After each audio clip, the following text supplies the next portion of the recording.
দিলাম আমরা কি ওটা কি ফাইল না কি এনে ইম্পর্টেন্ট লেন্স মেন্টর আমি কাজ করি তাও আমি mentor, কথা বলতে হবে।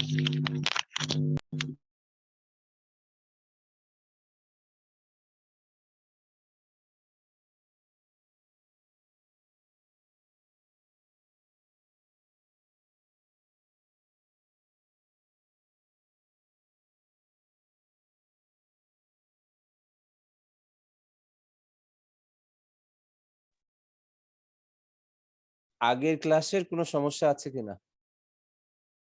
হ্যালো,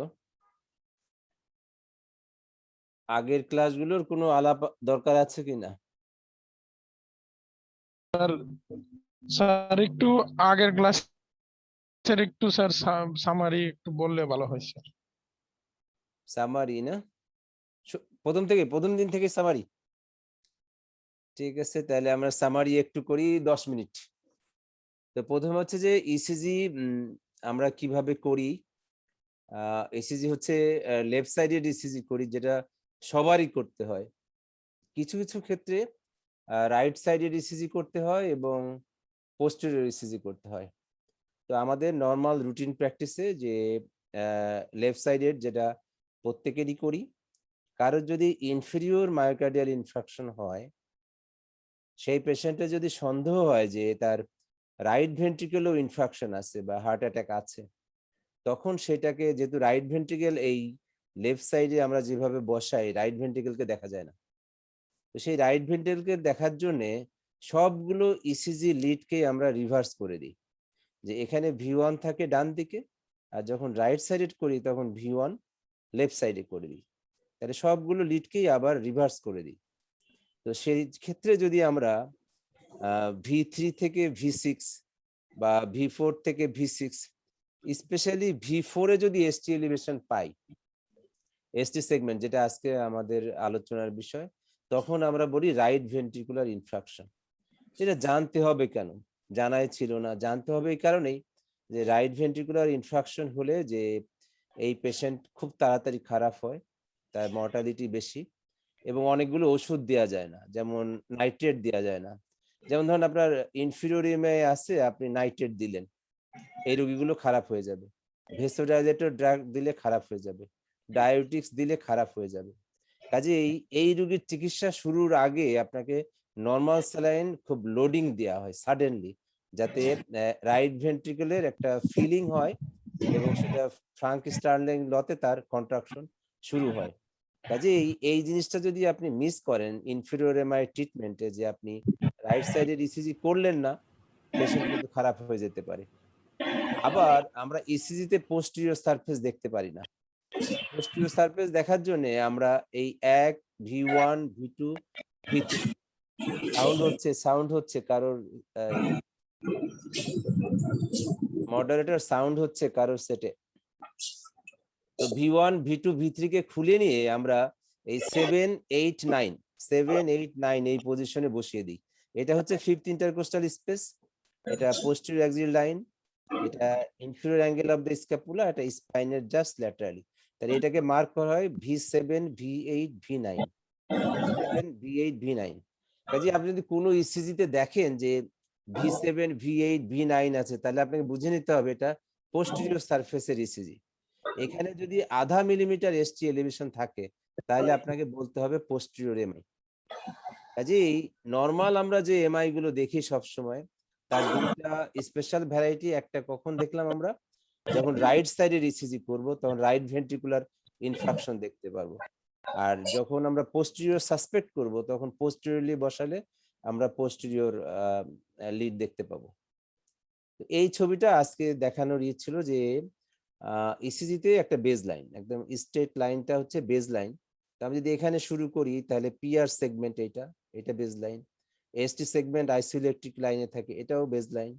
এবং টি ওয়েভ আর পি ওয়েভের মধ্যে যে সেগমেন্টটা টিপি সেগমেন্ট, এইগুলোকে আমরা ধ্রুব লাইন বা আইসোইলেকট্রিক লাইন হিসাবে ব্যবহার করি। তো আজকে আমাদের দরকার হবে এসটি সেগমেন্ট। তো এসটি সেগমেন্ট বলতে আমরা বুঝি যে প্রথম যে atrial activity, atrial depolarisation SA নোডের ইম্পালসে হয়, সেটা হচ্ছে পি ওয়েভ তৈরি করে। তারপরে এসএ নোডের কাজ শেষ হয়ে গেলে AV node bundle of his Purkinje fibre, ঠিক এই পিআর সেগমেন্ট পর্যন্ত হইতে হইতে পার্কেনজি ফাইবার অ্যাক্টিভ হওয়া শুরু হয়। তখন ভেন্ট্রিকল ডিপোলারাইজ হয়ে ভেন্ট্রিকল কন্ট্যাক্ট করে, তখন আমরা পাই কিউ আর এস, এই তিনটা ওয়েভ পাই। তো এস ওয়েভ আবার উঠে বেজ লাইনে আসে, তো এস ওয়েভ এখানে শেষ আর টি ওয়েভের শুরু এখানে। কাজে এই যে সেগমেন্টটা, যে এই সেগমেন্টটা হচ্ছে এসটি সেগমেন্ট, আর এই যে জাংশনটা যেখান থেকে আপনার এসটি সেগমেন্ট শুরু হবে, এই এস ওয়েভের শেষ এসটি সেগমেন্টের শুরু, এই জাংশনটাকে বলে জে পয়েন্ট অথবা জাংশনাল পয়েন্ট। কাজেই আপনাকে এই জে পয়েন্টটা বুঝতে হবে। দেখেন খেয়াল করে, যে Q negative deflection, then positive R wave, then another negative deflection S wave. S wave যখন যে আইসোইলেকট্রিক লাইনকে টাচ করবে, সেটাই হচ্ছে একটা জাংশন। কিসের জাংশন? যে S wave and ST segment, এই অংশটুকু এসটি সেগমেন্ট। কারণ কি, এটা এস ওয়েভ আর এটা টি ওয়েভ, কাজে তার মধ্যবর্তী জায়গাটা হবে এসটি সেগমেন্ট। কাজেই আমরা যদি ইসকেমিক হার্ট ডিজিজ আজকে চিন্তা করি, তাহলে আপনাকে এই এসটি সেগমেন্টের এলিভেশন জানতে হবে, ডিপ্রেশন জানতে হবে। টি ওয়েভ টল পিকড হলেও ইসকেমিয়া, টি ওয়েভ ইনভার্টেড হলেও ইসকেমিয়া। আর যদি আপনি প্যাথোলজিক্যাল কিউ বা অ্যাবনর্মাল কিউ ওয়েভ পান, তাহলে হচ্ছে মায়োকার্ডিয়াল ইনফ্রাকশনের সাইন। কাজেই আজকের ক্লাসটায় আমরা এইটুকু অংশ আলোচনা করব যে কিউ ওয়েভ যদি কোথাও পান আপনি প্যাথোলজিক্যাল কিউ, তাহলে বলা যাবে যে হার্টের সেই জোনটার ইনফ্রাকশন কমপ্লিট, অথবা সেই জায়গাটা ফাইব্রোসিস হয়ে গেছে, যে ওখানকে কোনো উইন্ডো দিয়ে অপোজিট দিকে কিছু দেখা যাচ্ছে না, ইলেকট্রিক্যালি নিউট্রাল হয়ে গেছে। কাজেই এই অংশটা হচ্ছে কিউ। তাহলে আমাদের ইনফ্যাক্ট নেক্রোসিস কনফার্ম হয়ে যাওয়া বোঝার জন্য হচ্ছে কিউ ওয়েভ। আর এসটি সেগমেন্ট হচ্ছে ইসকেমিয়া, যে এসটি সেগমেন্ট ডিপ্রেশন হইতে পারে। আর টি ওয়েভ ইনভার্সন যদি হয়, তাহলে আপনি এটাই আমরা আজকে আলোচনা করব। ওই দিনের আগের ক্লাসের মধ্যে একটা ছিল কন্ডাকটিভ সিস্টেম, এটা দেখায় কার্ডিয়াক সাইকেল, যেটা আমরা ফিজিওলজিতে সবসময় পড়ে আসছি, যে ভেন্ট্রিকুলার সিস্টল এবং ডায়াস্টল। অ্যাট্রিয়াল সিস্টল কিন্তু সব থেকে কম সময়, 0.1 সেকেন্ড। অবশিষ্ট অংশটুকু কার্ডিয়াক সাইকেলে কিন্তু অ্যাট্রিয়াল ডায়াস্টল। ভেন্ট্রিকুলার সিস্টল হচ্ছে 0.3 সেকেন্ড, আর ভেন্ট্রিকুলার ডায়াস্টল হচ্ছে 0.5 সেকেন্ড। এই হচ্ছে মোট 0.8 সেকেন্ডের ডিস্ট্রিবিউশন। যদি আমরা ইসিজি খেয়াল করি, তাহলে খেয়াল করে দেখেন যে এই যে পি ওয়েভে শুরু হলো, তারপরে পিআর সেগমেন্ট, তারপরে কিউ ওয়েভ, দেন আর ওয়েভ। কাজেই আমরা যে কার্ডিয়াক সাইকেলের যে আইসোভলিউমিক কন্ট্রাকশন পিরিয়ড পেয়েছিলাম এবং আইসোভলিউমিক রিল্যাক্সেশন পিরিয়ড পেয়েছিলাম, এই সময়টুকু হচ্ছে যে ইজেকশন হয়, ব্লাডটা আউট হয়। তো দেখেন সেটা কিভাবে আমরা বুঝবেন, যে peak of the R wave খেয়াল করেন আর end of the T wave. কাজে আমরা যে কোনো ইসিজিতে যদি দেখি যে কিউ ওয়েভ এই আর ওয়েভের মিড পয়েন্ট থেকে এই সময়টাই হচ্ছে আইসোভলিউমিক কন্ট্রাকশন টাইম, তারপরে হচ্ছে পুরোটা ইজেকশন টাইম, ব্লাড ইজেকশন হচ্ছে, দেন টি ওয়েভ, এই টি ওয়েভের শেষ এইখানে হচ্ছে আইসোভলিউমিক রিল্যাক্সেশন পিরিয়ডটা। কাজেই আমরা যে ইসিজি দেখি সেটা আসলে কার্ডিয়াক সাইকেল দিকেই দেখি, যে দেখেন খেয়াল করে যে দুইটা বার হচ্ছে আইসোভলিউমিক কন্ট্রাকশন টাইম, এটা হচ্ছে আইসোভলিউমিক রিল্যাক্সেশন টাইম। এই টাইমটাই হচ্ছে ইজেক্ট করছে ভেন্ট্রিকল ব্লাড বোথ ভেন্ট্রিকল থেকে। তারপরে আবার পেশেন্ট এই স্ট্রেট লাইনে যাচ্ছে, এখানে টি ওয়েভ হয়ে যাচ্ছে, কাজেই রিপোলারাইজেশন আবার শুরু হয়ে যাচ্ছে, আবার একটা কার্ডিয়াক সাইকেল। কাজেই এই ছবিটা আপনার সব জায়গাতেই লাগবে। এবার আমরা যেটুকু বুঝি এদিকে যাই আজকের ক্লাসে।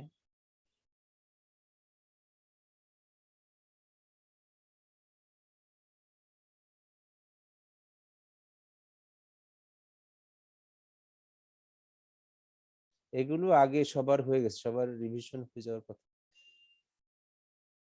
এবার আমরা প্যাথোলজিক্যাল কিউ ওয়েভ এই জিনিসটা জানি কেমন করে, যে কিউ ওয়েভ নরমালি থাকতে পারে, বিভিন্ন লিডে থাকতে পারে।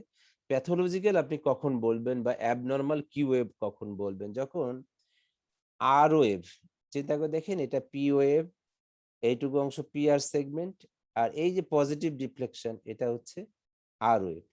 আর ওয়েভের এই যে সেম লিডের যে আর ওয়েভ তার যদি 25% এর বেশি হয় লেন্থ, অথবা যদি তার দূরত্ব 1 ঘর বা 40 মিলি সেকেন্ডের বেশি হয়, অথবা তার ডেপথ যদি 2 মিলিমিটার বা 2 ঘরের বেশি হয়, তাহলে প্যাথোলজিক্যাল কিউ ওয়েভ। তাহলে একটা কিউ ওয়েভ কখন প্যাথোলজিক্যাল বলবেন?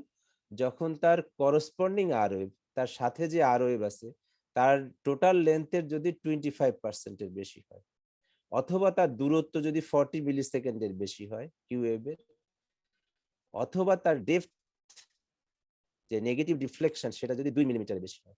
এটাই গ্রসলি একটা প্যাথোলজিক্যাল কিউ ওয়েভের ডেফিনেশন। কাজে এটা আপনাকে জানতে হবে, কনফিউশন হওয়া যাবে না। যে ডেপথ 2/1 যে যেভাবে মনে রাখতে পারেন, যে 2 ঘর বা 2 মিলিমিটার এর বেশি নিচে নামা, 1 ঘর বা 40 মিলি সেকেন্ডের বেশি তার ডিউরেশন, অথবা তার টোটাল আর ওয়েভের 25% এর যদি বেশি হয়, তখন সেটাকে আমরা প্যাথোলজিক্যাল কিউ ওয়েভ বলি। কিউ ওয়েভ হচ্ছে যে ইনফ্রাকশন কমপ্লিট হয়ে গেছে এটা বোঝায়। এবার খেয়াল করে দেখেন যে এই জায়গাতে দেখেন পি ওয়েভ এবং এটা হচ্ছে কিউ ওয়েভ, তাহলে পজিটিভ টু আর ওয়েভ হবে।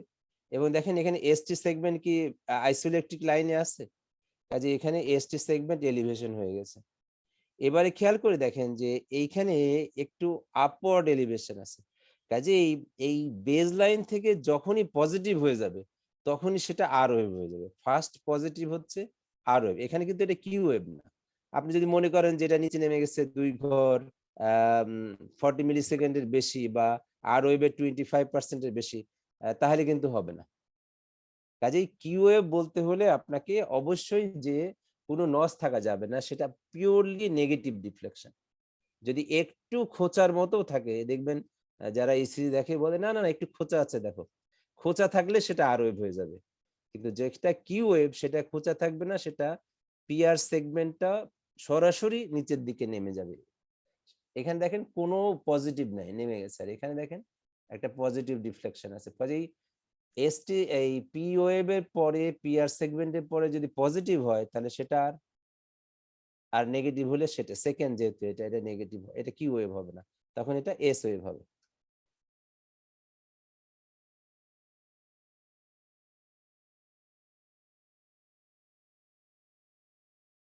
তাহলে এবার আবার বিষয় যে আমাদের আজকের জন্য দরকার হচ্ছে প্যাথোলজিক্যাল কিউ ওয়েভ, দরকার যে পয়েন্টটা এই জাংশন যেটা যে পয়েন্ট, দরকার এসটি সেগমেন্ট, দরকার টি ওয়েভ। টি ওয়েভ যখন টল বলবেন কখন বলবেন? যখন লিম লিডে 5 মিলিমিটারের বেশি হাইট হবে, আর চেস্ট লিডে যখন 10 মিলিমিটারের বেশি হবে। যেমন hyper kalaemia, hyper acute MI, এই জায়গাতে আপনাকে টল পিকড পি ওয়েভ বা টল টি ওয়েভ কথাটা আছে। তাই টল কখন বলবেন? যখন লিম লিডে 5-এর বেশি, যখন চেস্ট লিডে 10-এর বেশি টি ওয়েভের হাইট হবে।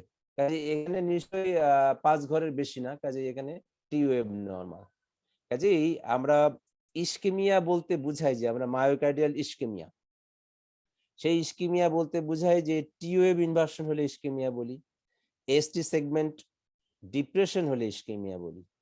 তাহলে যখনই কোথাও ইসিজিতে ইস্কেমিয়া লেখা আছে, আপনার বুঝে নিতে হবে এখানে either ST segment depressed and or T wave inversion, যে এসটি সেগমেন্টের সাথে টি ওয়েভ ইনভার্সন, ইনভার্সন মানে উল্টা, অথবা শুধুমাত্র টি ওয়েভ ইনভার্সন হলেই তাকে ইস্কেমিয়া বলি।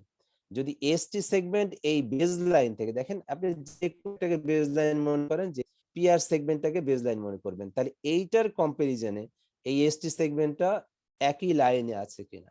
যদি এই পিআর সেগমেন্ট বড় উঁচু হয় তাহলে এলিভেশন, নিশ্চয় ডিপ্রেশন। অথবা আমরা যখন মায়োকার্ডিয়াল ইনফাকশন দেখব, তখন যে পয়েন্ট কোথায় আইসোইলেকট্রিক লাইনে আছে, যে পয়েন্টটা কতটুকু এলিভেশন হলো সেটা আমরা দেখব। কাজেই আজকের হচ্ছে যে আমরা এসটি সেগমেন্ট, টি ওয়েভ এবং নিয়ে আলোচনা।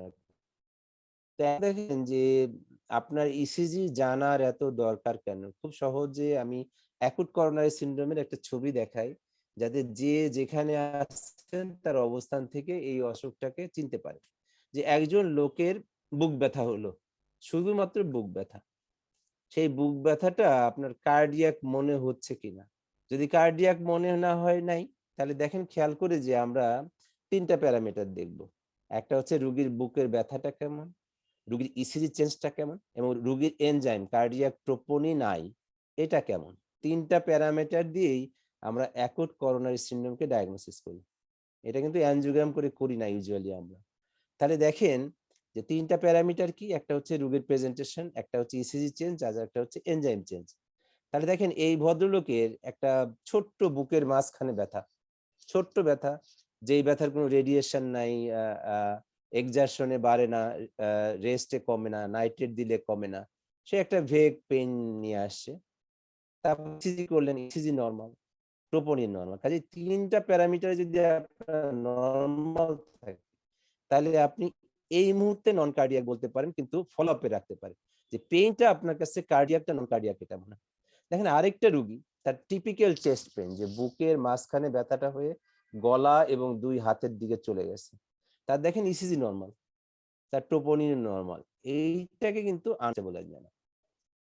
তাহলে আনস্টেবল অ্যাঞ্জিনা যে আমরা শব্দটা লিখি, ডায়াগনোসিস বোঝা গেল যে একদম টিপিক্যাল কার্ডিয়াক একটা অ্যাকুট চেস্ট পেইন, যেখানে ইসিজি চেঞ্জ থাকতেও পারে নাও পারে, এনজাইম অবশ্যই নরমাল, সেটা হচ্ছে unstable angina.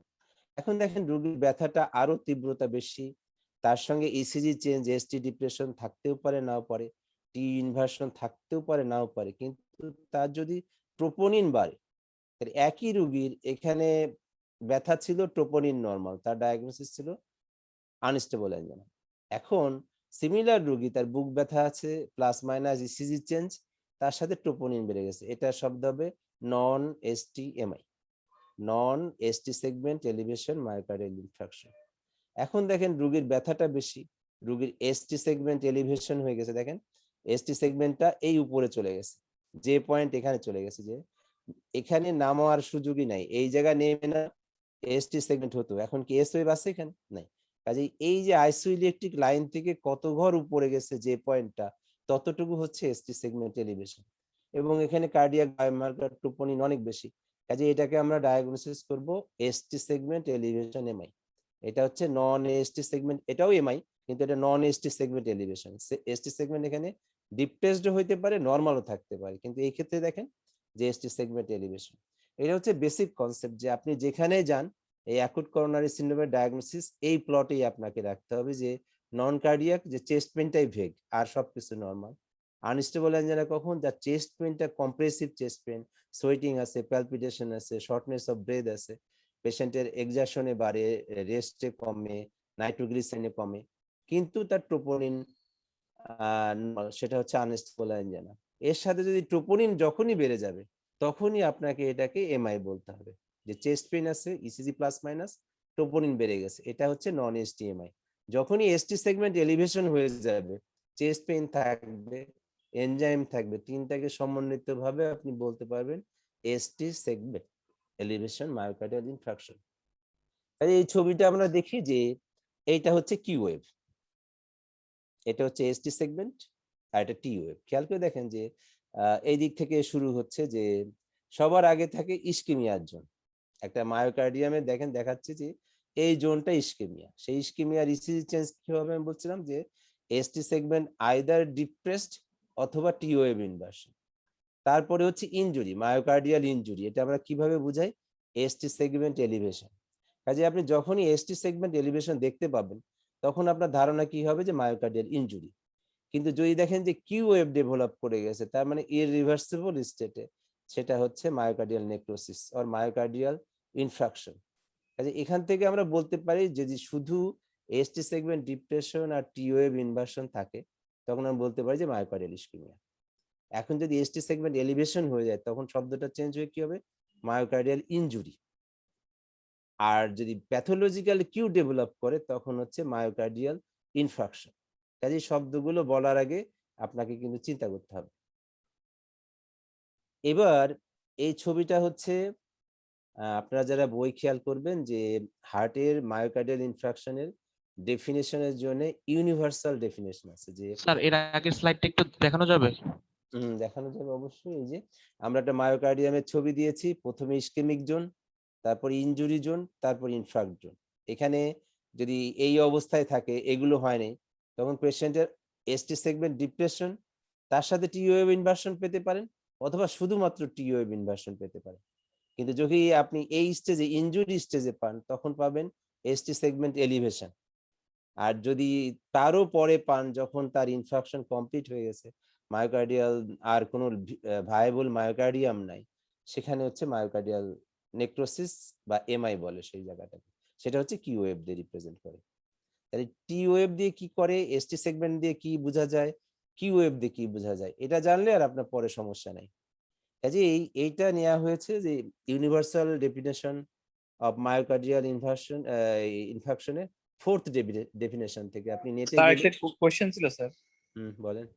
Sir definitive sign of MI বললে স্যার, সেক্ষেত্রে ECG sign, definitive ECG sign of MI, সেক্ষেত্রে কিউ বা এসটি এলিভেশন বা টিন বা এগুলোর মধ্যে কোনটা হবে স্যার? এসটি সেগমেন্ট এলিভেশন তো এমআই, কিন্তু এসটি সেগমেন্ট এলিভেশন সবসময় পাওয়া যাবে না। যে একটা রুগী 12 ঘন্টা পরে আসলো, তখন দেখা গেল তার এসটি সেগমেন্ট নর্মাল হয়ে গেছে, তখন তার প্যাথোলজিক্যাল কিউ ওয়েভ ডেভেলপ করছে, এটাও মায়োকার্ডিয়াল ইনফেকশনের মধ্যে পড়বে। কিন্তু যখন আপনি এসটি সেগমেন্ট এলিভেশন পাবেন, তখন ইনজুরি কারেন্ট, তার সাথে কিউ ওয়েভ ডেভেলপ মানে বোঝা যাচ্ছে যে ডিউরেশন বাড়ছে এবং তার ব্লাড সাপ্লাইটা ইরিভার্সিবল, এটাও এমআই এর পার্ট। কিন্তু এসটি সেগমেন্ট এলিভেশন সিগনিফাই করে যে ইনজুরি কারেন্ট চলছে, তখনও ফুল তার নেক্রোসিস কমপ্লিট হয়নি। এই জন্যে আমরা যে থ্রোম্বোলাইসিস করি, সেই ক্ষেত্রে ক্রাইটেরিয়া হচ্ছে যে চেস্ট পেন 12 ঘন্টা আগে হতে পারে, উইদিন 12 ঘন্টা হইতে পারে। কিন্তু যখন আমি থ্রোম্বোলাইসিস করব, তখন পারসিস্টেন্টলি এসটি সেগমেন্ট এলিভেশন থাকতে হবে, যে আমি ইনফাক্ট জোনের মধ্যে থ্রোম্বোলাইসিস করব না, আমি ইনজুরি টাইমের মধ্যে, ইসকেমিয়া এবং ইনজুরির মধ্যেই থ্রোম্বোলাইসিসটা করার চেষ্টা করব। কাজেই আপনি যখন এসটি সেগমেন্ট এলিভেশন পাবেন, কিউ পাবেন, বোঝা যাচ্ছে যে এসটি সেগমেন্ট এলিভেশনের ইনজুরি কারেন্টের থেকে কিউ ওয়েভের দিকে পেশেন্ট ধাবিত হচ্ছে বেশি। নরমালি প্রথমে কিউ ওয়েভ পাওয়া যাবে না, তাহলে কিউ ওয়েভ একটু ডেভেলপ হইতে সময় লাগে, কোথাও বলা আছে 6 ঘন্টা। কিন্তু যাদের কোল্যাটারাল নাই, অন্য ব্লাড ভেসেল গুলো ডেভেলপ না, তাদের কিউএব আরো আর্লি ডেভেলপ করতে পারে। কাজেই কিউএব মানে যেটা ওল্ড, কিউএব মানে যে একদম খারাপ অবস্থা তা না, যে তার সার্কুলেশনের উপর ডিপেন্ড করে যে তার করোনারি অ্যানাটমি কেমন। কাজে এই ছবিটা ইউনিভার্সাল ডেফিনেশনের 4 থেকে নেয়া। আপনারা যদি এখান থেকে শিখেন, তাহলে আর কোথাও যেতে হবে না। তো এখানে ক্লিয়ার কাট কথা হচ্ছে যে যে পয়েন্টের এলিভেশন, এসটি সেগমেন্ট এলিভেশন আপনি মেজার করবেন কিভাবে, যে পয়েন্ট থেকে। কাজেই এটাকে কনফিউশন করা যাবে না। আপনি খেয়াল করে দেখেন, এটা পি ওয়েভ, এটা হচ্ছে পিআর সেগমেন্ট, একটু কিউ ওয়েভ হয়ে গেছে, একটু ছোট কিউ, কারণ আর এর 25 ভাগের বেশি হয় নাই, এক ঘর হয়েছে কিন্তু 2 ঘর নিচে নামে নাই। কাজে এটাকে আমরা প্যাথোলজিক্যাল কিউ এই মুহূর্তে বলতে পারছি না, কিন্তু বাট এটা কিউ ওয়েভ। তো আমাদের এসটি সেগমেন্টটা এই লাইন বরাবর থাকা ছিল, কিন্তু যে পয়েন্টটা উঠে গেছে কয় ঘর দেখেন, এক ঘর, এক ঘর, 2 ঘর। কাজেই এইখানে এসটি সেগমেন্ট কোথায় মাপবেন, এটা তো পুরোটাই এসটি সেগমেন্ট, মাপার তো জায়গা নেই। কাজে আপনাকে একটা ইউনিভার্সাল স্ট্যান্ডার্ড জায়গা খুঁজে বের করতে হবে, যে কার থেকে আপনি এসটি সেগমেন্ট এলিভেশনটাকে মেজারমেন্ট করা শুরু করবেন। তাহলে সেটাই হচ্ছে যে পয়েন্ট। খেয়াল করে দেখেন, এই যে নামলো এবং তার থেকে এসটি সেগমেন্ট, এই জাংশনটাই হচ্ছে যে পয়েন্ট। কাজে আমি বের করব যে এটা যদি আমার বেজ লাইন হয়, তাহলে এর থেকে কয় ঘর উপরে, এক ঘর, প্রায় 2 ঘর উপরে। কাজে 2 ঘর যদি এসটি সেগমেন্ট এলিভেশন হয়, তাহলে এটা অবশ্যই প্যাথোলজিক্যাল।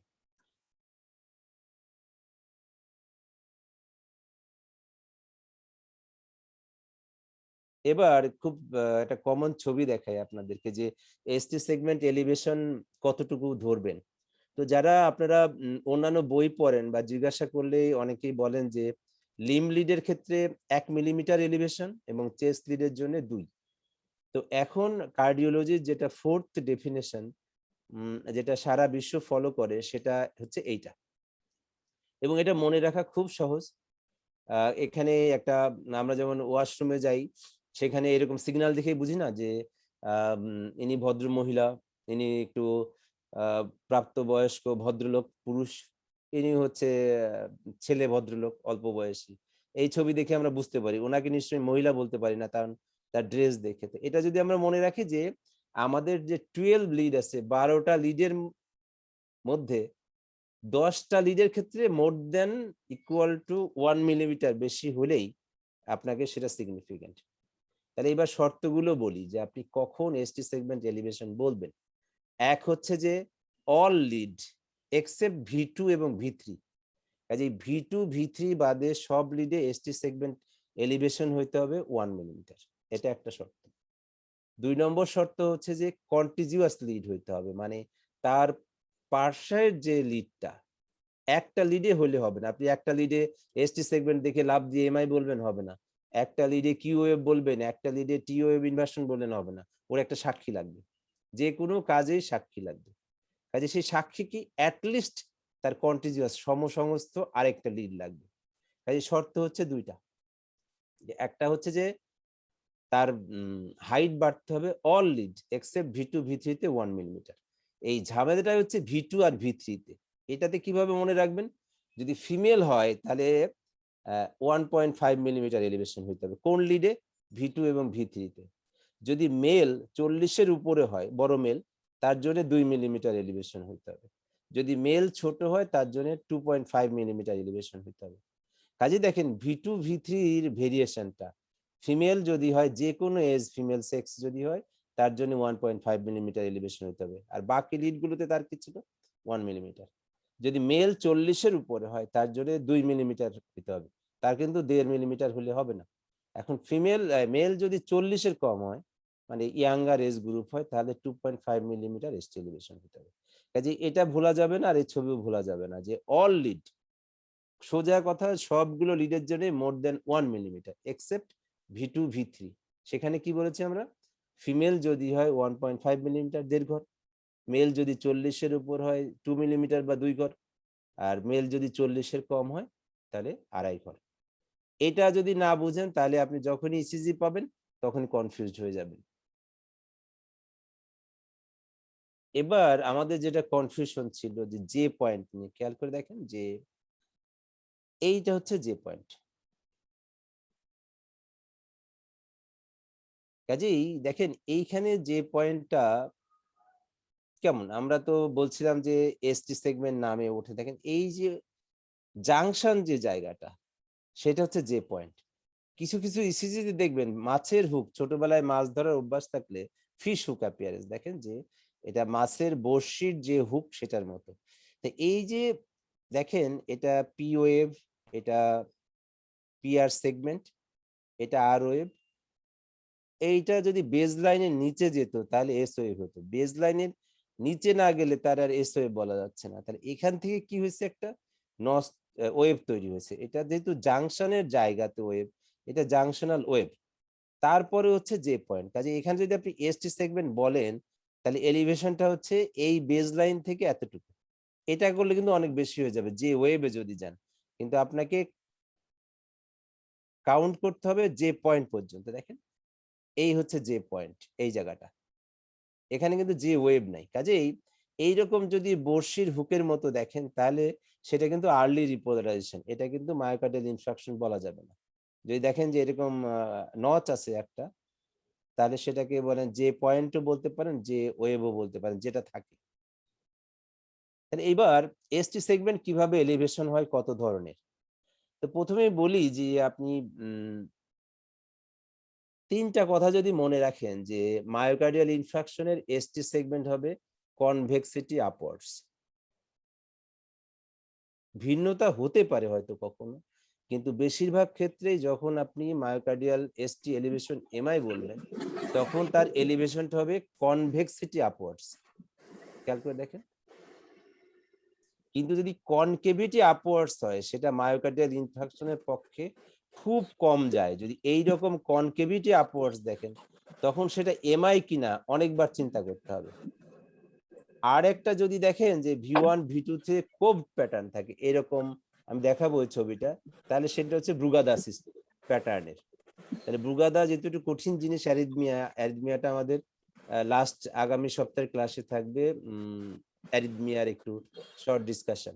আজকে আমরা এসটি সেগমেন্ট নিয়ে শেষ করব। তাহলে আমরা সবাই খেয়াল করি যে যার একদমও জানা নাই এখন থেকে খেয়াল করেন, কোনো ব্যাপার না, যে এই এস ওয়েভটা কোথায় আসা উচিত ছিল, বেজ লাইনের নিচে, তা কিন্তু নাই। কাজে যে পয়েন্টটা কত উপরে উঠে গেছে দেখেন, এটা হচ্ছে আপনার আইসোইলেকট্রিক লাইন, পিয়ার সেগমেন্ট, তাহলে তার থেকে এত দূর উঠে গেছে। এবার দেখবো শেপটা কেমন, দেখেন এখানে কনভেক্সিটি আপওয়ার্ডস, কাজে এটা এমআই এর পক্ষে। এবার দেখেন স্ট্রেট আপ একবারে উঠে গেছে যে পয়েন্টটা থেকে এসটি সেগমেন্ট, এটাও এমআই। আবার দেখেন যে এখানে হরাইজন্টাল, এখানে দেখেন ডাউন স্লোপিং।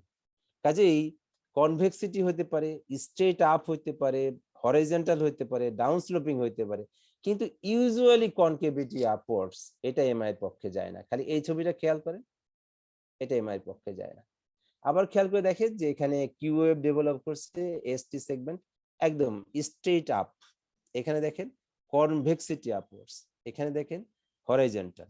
এবার দেখেন যে টি ওয়েভটা দেখেন একদম এসটি সেগমেন্ট হওয়ারই সুযোগ হয়নি, এই আর ওয়েভের থেকে টি, এটা হাইপার অ্যাকুট টি ওয়েভ, টল, লম্বা 10 ঘরের বেশি, এবং এর বেসটা ওয়াইড এবং অ্যাসিমেট্রিক্যাল। দেখেন যে একটা পা এইখানে আর একটা পা উপরে, মানে দুইটা একই লেভেলে না, এই লেভেলে আসতো। কাজেই হাইপার ক্যালেমিয়াতেও টল টি হয়, আবার হাইপার অ্যাকুট এমআইতেও টল টি হয়। দুটার মধ্যে বুঝবেন কেমন করে, যে হাইপার ক্যালেমিয়াতে যেটা হয় সেটা টল হয়, পিকড হয়, এবং পিকটা একদম পয়েন্টেড থাকে, এখানে রাউন্ডেড থাকে। আর হাইপার ক্যালিমিয়াতে বেসটা হয় ন্যারো, কিন্তু এখানে বেসটা হচ্ছে ওয়াইড। কাজেই দেখেন এখানে এসটি সেগমেন্ট এলিভেশন কিন্তু আপনি পাচ্ছেন না, পাচ্ছেন যে জে পয়েন্ট এলিভেশন এবং টল টি ওয়েভ। কাজেই এইটা হচ্ছে একদম হাইপার অ্যাকুট ফেজ, যে আপনি এটা যদি মিস করে রুগীকে বলেন গ্যাস্ট্রিকের ওষুধ খান, রুগী কিন্তু কিছুক্ষণ পরেই কলাপস করবে। কাজেই খেয়াল করেন যে এটা নর্মাল বলার সুযোগ নেই, কারণ হচ্ছে যে টি ওয়েভটা অনেক বড়, 10 মিলিমিটারের বেশি, এবং সেটা হচ্ছে প্রায় একটু রাউন্ডেড এবং তার বেসটা ওয়াইড, এটাকে হাইপার ক্যালেমিয়া ভাবারও ঠিক নেই। এবার দেখেন বলছিলাম যে স্ট্রেট আপ, আবার আপ, এটা হচ্ছে বেস লাইন 1 থেকে 1.5 মিলিমিটার এলিভেশন। কাজেই সব ধরনেরই হইতে পারে। যেমন ধরেন একটা ইনফিরিয়র এমআইতে দেখেন, খেয়াল করে দেখেন যে ইনফিরিয়র এমআই এর এভিএফ এ থাকতেই হবে, মানে দুইটা লিড যদি বলে আপনাকে যে ইনফিরিয়র এমআই হলে কোন লিডটা বেশি ইম্পর্টেন্ট, তাহলে কিন্তু এভিএফ। তাহলে এর সঙ্গে যদি 2 তে থাকে তাহলে এমআই, বা এর সাথে যদি 3 তে থাকে তাহলে এমআই, আবার 2, 3 এভিএফ এ থাকলেও ইনফিরিয়র এমআই হবে। কাজেই এমআই এর যে ইসিজির ক্রাইটেরিয়া, যে অ্যাটলিস্ট কন্টিজিউয়াস দুইটা লিডে একই চেঞ্জ থাকতে হবে, তাহলে আমরাকে এমআই বলতে পারবো। খেয়াল করে দেখেন এটাতে কনভেক্সিটি আপওয়ার্ডস, এটাতে হরাইজন্টাল, এটাও কনভেক্সিটি আপওয়ার্ডস, কিন্তু কনকেভিটি আপওয়ার্ডস না। কিন্তু কনকেভিটি আপওয়ার্ডস হয় ইউজুয়ালি দুইটা ক্ষেত্রে, অনেক কারণেই হতে পারে, তার মধ্যে একটা হচ্ছে পেরিকার্ডাইটিস, হার্টের মতোই ব্যথা সবকিছুই, কিন্তু ট্রিটমেন্টটা আলাদা, ওটা হার্টের বাইরের ব্যথা, এটা হার্টের ভিতরে ব্যথা। কাজেই এসটি সেগমেন্ট এলিভেশনটা কেমন এটা আপনি খেয়াল করেন, যখনই দেখবেন এসটি সেগমেন্ট এলিভেশন, এটা কনভেক্সিটি না কনকেভিটি, এটা দেখেন। কনভেক্সিটি হতে পারে, স্ট্রেট আপওয়ার্ডস হতে পারে, হরাইজন্টাল হতে পারে, ডাউন স্লোপিং হতে পারে, বাট কনকেভিটিটা very very very very rare. এবার দেখেন একজন ভদ্রলোকের ইসিজির প্রোগ্রেশন দেখায় যে বলেন স্যার পেরিকার্ডাইটিসটার কোন ডিজিজে হচ্ছে ওই যে কনকেভিটি আপলোড হয় বললেন? ও আর্লি বিনাইন আর্লি রিপোলারাইজেশন। এইখানে দেখেন যে এখানে কিন্তু এসটি সেগমেন্ট এলিভেশন, কিন্তু এখানে দেখেন যে পয়েন্টের ঝামেলা আছে, একটা আলাদা নস থাকবে অথবা আলাদা ওয়েভ থাকবে, এইখানে কিন্তু এমআই বলা যাবে না, এটাকে বলে বিনাইন আর্লি রিপোলারাইজেশন অথবা আর্লি রিপোলারাইজেশন অথবা হাই টেক অফ। যেমন প্লেন যে জায়গা থেকে টেক অফ করার কথা ছিল তার আগে থেকেই টেক অফ করে ফেলছে, হাই টেক অফ। যে ইউজুয়ালি আমার তো এখানে নামার কথা ছিল, নামে নেই, না নামে ও যে পয়েন্টটা উপরে উঠে গেছে। কাজেই এখানে তো এসটি সেগমেন্ট এলিভেশন, কিন্তু এটা এমআই এর এলিভেশন না, কারণ এখানে যে পয়েন্টের নচ আছে অথবা যে পয়েন্টে একটা দাগ থাকে, স্পাইক থাকে, ওটা আমি দেখাবো পরে সময় পেলে। তাহলে একজন ভদ্রলোকের এমআই কিভাবে প্রোগ্রেস করে দেখি, একদম নর্মাল, অ্যাবসলিউটলি নর্মাল, এখানেও নর্মাল। এবার খেয়াল করে দেখেন যে তার পিআর সেগমেন্ট, দেখেন পিআর সেগমেন্ট আর এসটি একই লেভেলে কিনা দেখেন তো, পিআর সেগমেন্ট আর এসটি সেগমেন্ট, এই যে এস আর টির মধ্যে যে গ্যাপটা, তাই না, দেখেন ও এইখানে দেখেন কি অবস্থা, যে পয়েন্ট কোথায় চলে গেছে দেখা বোঝা যাচ্ছে, যে পয়েন্ট জাংশনটায় যে পয়েন্ট, এবং এটা কেমন দেখতে, কনভেক্সিটি আপওয়ার্ডস। ওকে, এবার সময় যাচ্ছে, তখন আস্তে আস্তে কি হবে, কিউ ওয়েভ ডেভেলপ করা শুরু করবে। তখন কি হবে, এসটি সেগমেন্টের হাইট কমে যাবে এবং টি ওয়েভ ইনভার্টেড হওয়া স্যার শুরু হবে। যে পয়েন্ট যে পয়েন্টের পরে স্যার যে ওয়েভটা আসবে ওটা কি স্যার টি ওয়েভের নাকি স্যার এই এটা তো হচ্ছে স্যার এসটি এসটি একসাথে, সেগমেন্টের পার্টে? এসটি একসাথে মার্জ হয়ে উপরে উঠে গেছে। যখন তার মায়োকার্ডিয়াল ইনজুরি হয়েছে তখন এর মধ্যে এস আর টি দুইটা ওয়েভই আছে, এসটি সেগমেন্ট সহ টি ওয়েভ। এই এইটুকু এসটি সেগমেন্ট আর টি ওয়েভ এর সঙ্গে মার্জ হয়ে গেছে। এবার দেখেন ওই রোগীরই বোঝা যাচ্ছে, এবার খেয়াল করেন টি ওয়েভটা আস্তে আস্তে নিচের দিকে নেমে গেছে। এখন টি ওয়েভ কোথায়, উপরে না, কিউ ওয়েভ। এবার দেখেন হ্যালো, শোনা যাচ্ছে? এবার দেখেন যে এই কিউ ওয়েভও নিচের দিকে নেমে গেছে। আরো কিছুক্ষণ যাওয়ার পরে দেখেন যে কিউ ওয়েভ আরো বড় হয়ে গেছে, এসটি সেগমেন্ট নরমাল এটা নিচের দিকে নেমে গেছে। তাহলে কি হবে, লেভেলে চলে আসছে, কিন্তু টি ওয়েভ এখনো ইনভার্সন আছে, এখনো তার ইসকেমিয়া আর ইনফ্রাক্ট, কিন্তু ইনজুরিটা কমে গেছে। খেয়াল করেন ইসকেমিক পার্টটা রয়ে গেছে, মায়োকার্ডিয়াল ইনফ্রাকশনের পার্টটা রয়ে গেছে, কিন্তু ইনজুরি পার্টটা কমে গেছে। এবার খেয়াল করেন কিছুই নেই, আছে শুধু কিউ ওয়েভ, তার মানে এটা ওল্ড ইনফ্রাক্ট হয়ে গেছে। কাজে এই যে ইসিজির ভেরিয়েশন একটা এমআই এর পরে রোগী যদি মারা না যায়, ঠিক এইভাবেই হয়। দেখেন যে ভালো ছিল, ব্যথা হলো, ইসিজি চেঞ্জ নাই, আনস্টেবল অ্যানজাইনা, তারপরেই তার এসটি এমআই হয়ে গেল, যে এসটি সেগমেন্ট এলিভেটেড হয়ে গেল। এবার যদি সে বেঁচে থাকে আল্লাহ করলে, তাহলে তার কিউ ওয়েভ ডেভেলপ হচ্ছে। দেখেন খেয়াল করেন এই ছবিটা, এই হাইটটা যদি নিচের দিকে নামে তাহলে কি এখানে কিউ ওয়েভ হবে, তাহলে কি এসটি সেগমেন্ট নিচের দিকে নেমে যাবে, এর মধ্যে যে টি ওয়েভ ছিল সেও নিচের দিকে নামা শুরু করবে। একসময় এই এসটি সেগমেন্ট বেজ লাইনে চলে আসবে, আইসোইলেকট্রিক লাইনে চলে আসবে। তখন কি থাকবে, কিউ ওয়েভ থাকবে আর টি ওয়েভ থাকবে। একসময় দিন যত পার হবে ইসকেমিয়া আর থাকবে না, শুধুমাত্র ইনফ্রাক্ট জোন থাকবে। তখন আমরা এরকম ইসিজি দেখলে বলবো ওল্ড মায়োকার্ডিয়াল ইনফ্রাকশন, কিন্তু এখনো কিন্তু ইসকেমিয়া অনগোয়িং, আর এতে ইনজুরি আছেই, কিউ ওয়েভ নাই। কাজে এই ছবিটা যদি আপনারা বুঝেন, তাহলে ইসিজির যে পর্যায়ে আপনার কাছে রুগী আসুক না কেন, আপনি বলতে পারবেন যে কিউ ওয়েভ আছে, টি আপরাইট, তার মানে এটা একুট কোনো ঘটনা এখন নাই। যে কিউ ওয়েভ আছে, এসটি সেগমেন্ট আইসোলেট্রিক বেজলাইন হয়ে গেছে, কিন্তু টি ওয়েভ এখনো ইনভার্টেড, কাজে কিছু এখানে প্রসেস এখনো ইসকেমিক প্রসেস চলছে। এখানে দেখেন কিউ আছে, এসটি আছে, তাহলে এইরকম রুগী আমরা বেশি বেশি পাই। তখন 2-4 ঘন্টার মধ্যে তো মানুষ ডাক্তারের কাছে যাইতে চায় না, গ্যাস্ট্রিকের ওষুধ খায়, পানি পড়া খায়, এই ততক্ষণে এইরকম অবস্থায় পাই অথবা এরকম অবস্থায় পাই। এইরকম কেস খুব কমই পাওয়া যায় যে বুক ব্যথা হলো আর একটা ইসিজি করলাম। তাহলে এতক্ষণ আমরা এসটি এলিভেশনের প্যাটার্ন গুলো দেখলাম, তাহলে কি মাথার ভিতর থেকে সব আউট হয়ে গেল নাকি, যে কতটুকু এলিভেশন বলবো আমরা, যে পয়েন্টের এলিভেশনটা কার রেসপেক্টে, পিআর সেগমেন্টের রেসপেক্টে। ওকে, তো সেটা বলছিলাম যে যে পয়েন্টটা খেয়াল করেন, যে যদি যে পয়েন্টে কোনো বার থাকে বা নস থাকে তাহলে সেটা এমআই হবে না। তারপরে বলছিলাম যে ST segment usually convexity upwards, এটা স্ট্রেট আপওয়ার্ডস হতে পারে, হরাইজন্টাল হতে পারে, ডাউন স্লোপ হতে পারে, but very very very very rare কেসে না হওয়ারই সম্ভাবনা, এটা এমআই। তারপরেও হতে পারে, মানে ধ্রুব সত্য কিছু নাই, তবে ইউজুয়ালি এরকম আসলে আপনাকে অনেক কিছু চিন্তা করতে হবে, যেটাকে এমআই বলবো কি বলবো না, না বললেও কেউ মাইন্ড করবে না। ইভলিউশনটা বললাম যে এসটি সেগমেন্ট উঠে গেছে, এদিকে কিউ ওয়েভ ডেভেলপ করছে, এসটি সেগমেন্টটা নিচে নেমে যাচ্ছে বেঁচে থাকলে, টি ওয়েভ হচ্ছে, একসময় টি ওয়েভটাও আপরাইট হয়ে যাচ্ছে। এবার এসটি সেগমেন্ট কত ধরনের হইতে পারে, যে আমরা বলছিলাম যে মায়োকার্ডিয়াল ইসকেমিয়া বলতে আইদার এসটি সেগমেন্ট ডিপ্রেশনকে বোঝায়। দেখেন এটা হচ্ছে আইসোইলেকট্রিক লাইন, যদি এক ঘর ডিপ্রেসড হয়, এক ঘর, এবং দেখবেন যে একদম ভালো ছিল, যদি 0.5 মিলিমিটার আধা ঘরও ডিপ্রেসড হয় রেস্টিং এ, সেটাও ইসকেমিয়ার সাইন। কিন্তু ইটিটি তে যখন এক্সারসাইজ টলারেন্স টেস্ট যখন আপনি পজিটিভ বলবেন, তখন অ্যাটলিস্ট মোর দেন 1 মিলিমিটার ডিপ্রেসড হইতে হবে। তো সেই ডিপ্রেসড গুলো কেমন হয় দেখেন, এটা হচ্ছে হরাইজন্টাল এসটি সেগমেন্ট ডিপ্রেশন, টি কিন্তু আপরাইট।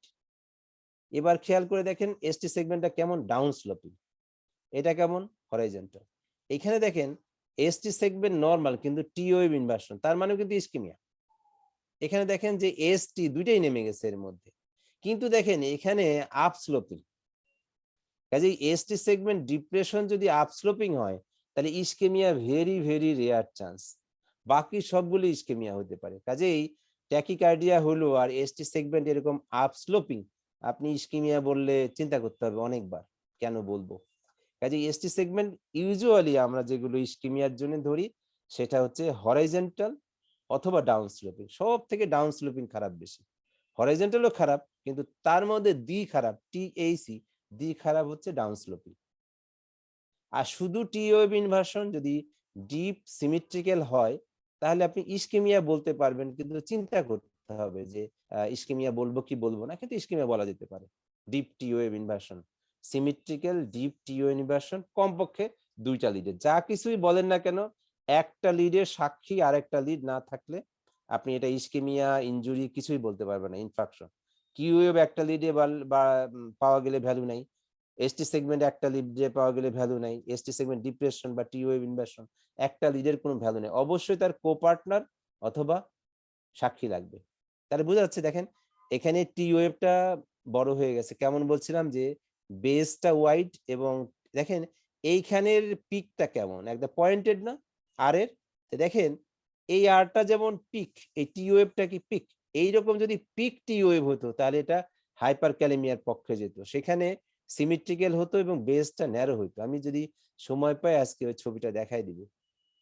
তাহলে টি ওয়েভ যদি টল হয়, তা যদি ওয়াইড বেস হয় তাহলে কিন্তু ইসকেমিয়া, টি ওয়েভ যদি ইনভার্টেড হয় তাহলেও ইসকেমিয়া, এসটি সেগমেন্ট যদি হরাইজন্টালি ডিপ্রেসড হয় তাহলেও ইসকেমিয়া, এসটি স্লেপ যদি ডাউন স্লোপিং হয় তাহলেও ইসকেমিয়া, কিন্তু এসটি সেগমেন্ট যদি এইরকম নেমেই আবার উঠে আপস্লোপিং, তাই না, স্লোপটা কেমন উপরের দিকে, তাহলে কিন্তু ইসকেমিয়ার পক্ষে খুব কম দেয়, যেমন বলছিলাম কনকেভিটির বেলাটা।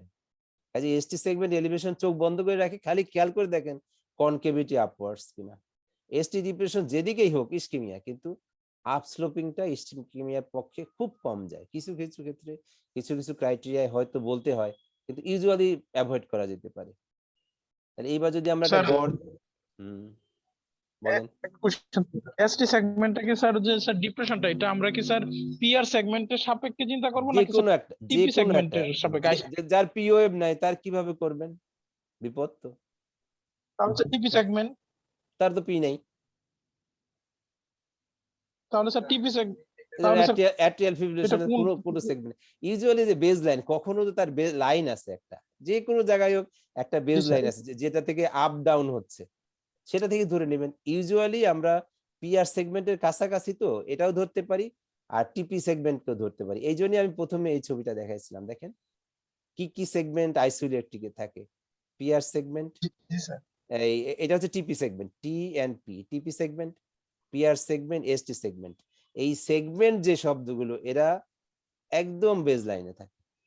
এখন যদি পি ওয়েভ না থাকে তাহলে আমি কার সাথে কম্পেয়ার করব, তারপরও একটা বেজ লাইন থাকবে যেখান থেকে ওয়েভ গুলো আপ এন্ড ডাউন হচ্ছে। কারণ পি যদি না থাকে আপনি টিপি পাবেন কোত্থেকে, এটা স্ট্রেট লাইন পাবেন, কিন্তু স্ট্রেট লাইন তো থাকবে তার থেকে আপ ডাউন, যেমন অ্যাট্রিয়াল ফিব্রিলেশন তো হইতেই পারে, ইসকেমিক হার্ট ডিজিজ হতে পারে না, দুইটাই করা যায়। যে বেজ লাইন যেহেতু এখান থেকে কাছে দেখতে সহজ, এদিকে টি ওয়েভ উঠে গেলে তখন তো টিপি পাবেন না আপনি, কারণ ইউজুয়ালি পি ওয়েভের চেঞ্জ তো হচ্ছে না, কিন্তু টি ওয়েভের তো চেঞ্জ হয়ে যাবে যখন এসটি সেগমেন্ট এই জিনিসটা উপরের দিকে উঠে যাবে, তো এই পুরো জিনিসটাকে টেনে নিয়ে যাবে, এতটুকু জিনিসের চেঞ্জ হয়ে যাবে, উঠে যাবে, বুঝা গেল? জি স্যার। এবার আমরা যদি একটা গড় দেখি যে এরকম কিছু, দেখেন এটা নরমাল যে এসটি সেগমেন্ট পিআর সেগমেন্টের কাছাকাছি আছে, দেখেন এখানে হরাইজন্টাল ডিপ্রেশন, এখানে দেখেন টি ওয়েভ সিগনিফিকেন্টলি ইনভার্টেড, তাই না, তাহলে এটাও ইসকেমিয়া। এখানে দেখেন এসটি সেগমেন্ট কোথায় উঠে গেছে, বাট এই যে কনভেক্সিটি আপওয়ার্ডস, এটা দেখেন আরো বেশি, মানে এটাকে বলে টম্ব স্টোনিং, মানে ওই যে কবরে বা ইসে থাকে না একটা নাম ফলক, যে আমি মারা গেলে আমার নাম লেখা থাকবে, বয়স লেখা থাকবে, মৃত্যুর তারিখ লেখা থাকবে, ঠিক দেখেন এইখানে যদি আপনি উপরওয়ালা হেল্প না করে ডাক্তারের কাছে না যায় তারপরেই কবর। তো দেখেন যে ইনভার্স টিক মানে থাম্ব ইমপ্রেশন, এটা হচ্ছে ডিজিটালিসে হয়। দেখেন পেরিকার্ডাইটিসে কেমন এলিভেশন হয়, concavity upwards, ST segment elevation but concavity upwards, এটা আমরা আরো দেখাবো ছবি। এইবার কিছু ছবি দেখাই, এই কয়টা যদি মাথায় রাখতে পারি তাহলে আপনার আর বোকা বানানোর কেউ নাই। খেয়াল করে দেখেন এখানে এই ছবিটাতে কি বোঝা যাচ্ছে, যে point elevated, ST segment elevation, এটা কিন্তু কোনো ভুল আছে বলেন তো? এই লাইনে থাকার কথা ছিল। এবার খেয়াল করে দেখেন যে লম্বা টি ওয়েভ এসটি সেগমেন্টটা হতেই পারে না। দেখেন এসটি সেগমেন্ট আপস্লোপিং, তার সাথে টি ওয়েভ, এটা ভেরি ভেরি ডেঞ্জারাস। এটা ডি উইন্টার টি ওয়েভ বলে। আপনি যদি V1 V2 V3 তে এইরকম এসটি সেগমেন্ট আপস্লোপিং তার সাথে কন্টিনিউয়াস টি ওয়েভ, মানে আমরা এসটি সেগমেন্ট কেমন দেখছি দেখেন না, দূরে যেয়ে তারপরে টি ওয়েভ, এখানে এসটি সেগমেন্ট থেকেই কন্টিনিউয়াস টি ওয়েভ, কাজে এটা হলো ডি উইন্টার টি ওয়েভ, খুব খারাপ। আবার আমরা বলছিলাম হরাইজন্টাল যদি বা ডাউন স্লোপিং হয় এসটি সেগমেন্ট, তাহলেও খারাপ, তাই না? এবার খেয়াল করে দেখেন যে এই দুইটা টি ওয়েভ খেয়াল করে দেখেন যে এই টি ওয়েভটা অ্যাসিমেট্রিক্যাল। যদি V1 থেকে এন্ট্রিওর লিডে এগুলো পান, যে দেখেন ডিসেন্ডিং পার্ট আর অ্যাসেন্ডিং পার্ট, যে দুই ভাগে দুই বাহু ভাগ করি, যদি ডিসেন্ডিং পার্টটা বড় হয় অ্যাসেন্ডিং পার্টটা ছোট হয়, এটা কিন্তু অ্যাসিমেট্রিক্যাল। সেই অ্যাসিমেট্রিক্যালটা কেমন? ফার্স্ট পার্ট বা ডিসেন্ডিং পার্টটা বড়, সেকেন্ড পার্টটা ছোট, এটাকে বলে ওএলএনটি। আপনি যদি এটা V1 থেকে V4 এ পান, বলেই দিতে পারেন তার লেফট এন্টেরিয়র ডিসেন্ডিং আর্টারিতে সিভিয়ার ক্রিটিক্যাল ডিজিজ আছে। কিন্তু দেখেন অ্যাসিমেট্রিক্যাল না পেয়ে ওই জায়গাতে ডিপ সিমেট্রিক্যাল পেলেন, দুই বাহু ডিপ মানে 5 মিলিমিটারের বেশি, তো সেটাকে বলে ওএলএনবি। এই দুইটা শব্দ যদি আপনি জানেন, দেখবেন যে অনেক ভুল হওয়া আইসিজি, আরে টি ওয়েভ V1 থেকে V4 কোনো ব্যাপার না, এইভাবে বলার কোনো সুযোগ নেই। তখন কি করবেন, যেটা অ্যাসিমেট্রিক্যাল কিনা, অ্যাসিমেট্রিক্যাল, কোন বাহু বড়, প্রথম বাহু বড়, এটা কেমন, সিমেট্রিক্যাল। এবার দেখেন ওই যে এই হাইপার অ্যাকিউট টি ওয়েভ কেমন হয় দেখেন, এটার মধ্যে খেয়াল করে দেখেন যে এখানে কিন্তু এসটি সেগমেন্ট ডিপ্রেশন হয়ে উঠে গেছে, আর এখানে দেখেন এসটি সেগমেন্ট কিন্তু হয় এলিভেশন অথবা বেজ লাইন থেকে, টল টি ওয়েভ, ওয়াইড বেজ। কাজে দেখেন টি ওয়েভ দিয়ে দেখেন যে এটাকে বলে ডি উইন্টার টি ওয়েভ, যে আপস্লোপিং ডিপ্রেশনের সঙ্গে এটা হয়ে গেছে। এখানে দেখেন ডিপ্রেশন, এখানেও ডিপ্রেশন, এখানেও ডিপ্রেশন, কাজে প্রত্যেকটা কিন্তু টি ওয়েভ দিয়ে আপনি বলে দিতে পারবেন যে এটা কত খারাপ অসুখ।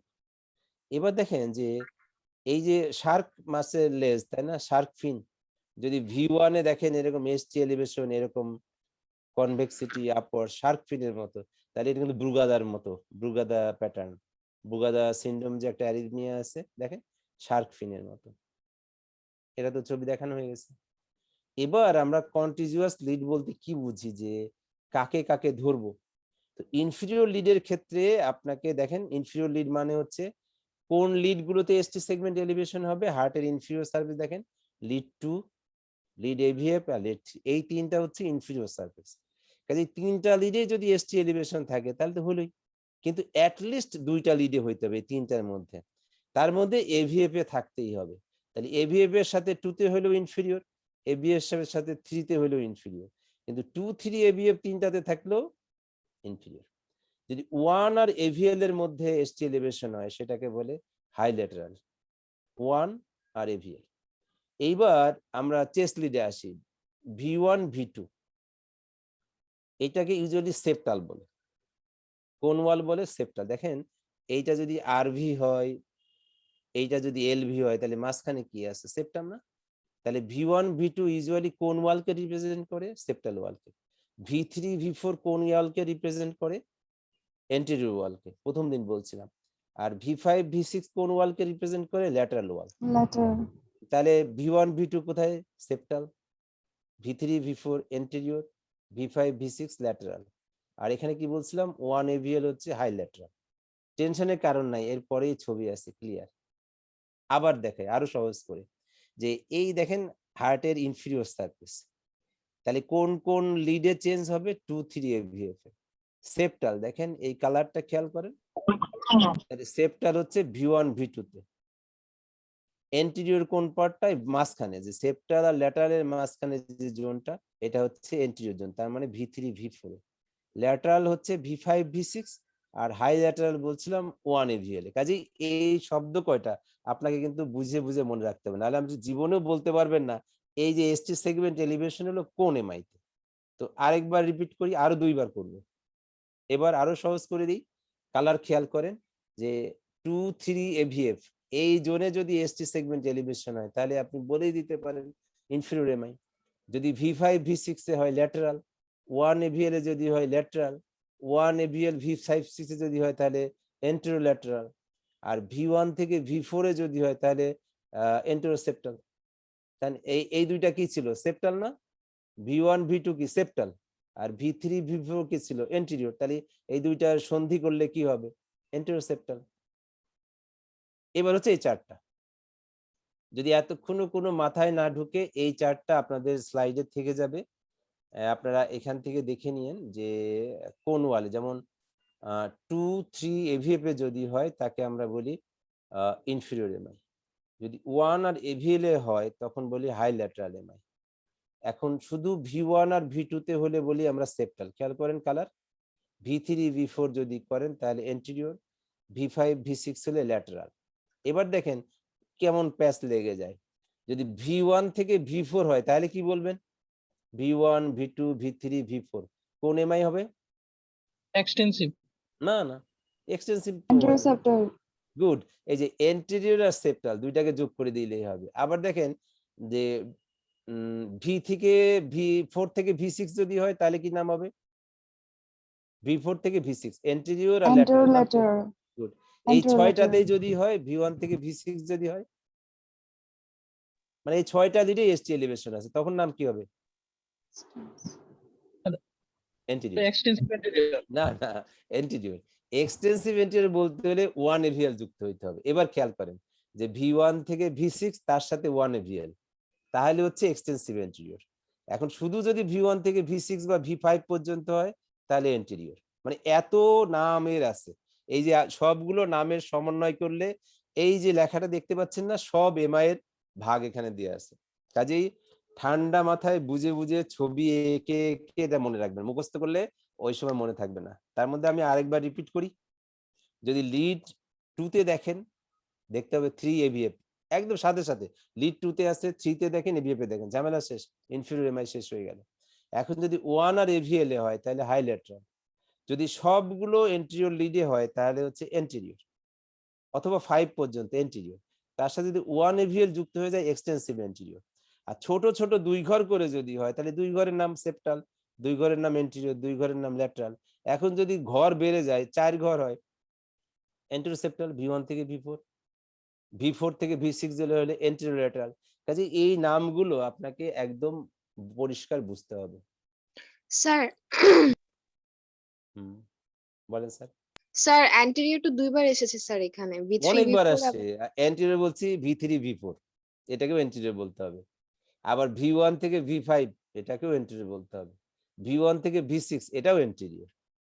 যখন এর সাথে 1 AVL যুক্ত হয়ে যাবে তখন এক্সটেন্সিভ এন্টেরিয়র। এটা এক এক জায়গায় এক এক নাম, সব যে একই কম্বিনেশনে আপনার ইসিজি আসবে তা না। তখন আপনি কি নাম দেবেন?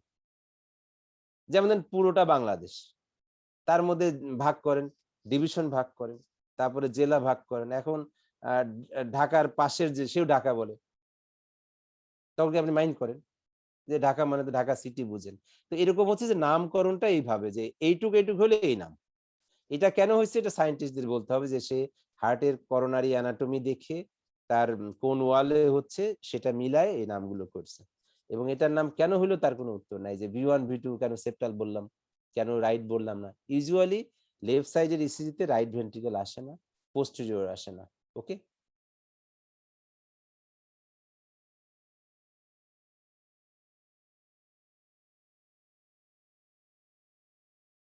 তাহলে এবার একটু আমরা ছবি দেখে আসি, যে একটু পরীক্ষা নিই। খেয়াল করে দেখেন এই এসটি সেগমেন্টটা কেমন এলিভেশন বলতে পারবেন কেউ? এই ইসিজিটা ডায়াগনোসিস কেউ পারা যাবে? যে কোনো একজন। স্যার লিড 1 এ স্যার হচ্ছে স্যার, নাম বলতে হবে, নাম না বললে বোঝা যাবে না। কি নাম?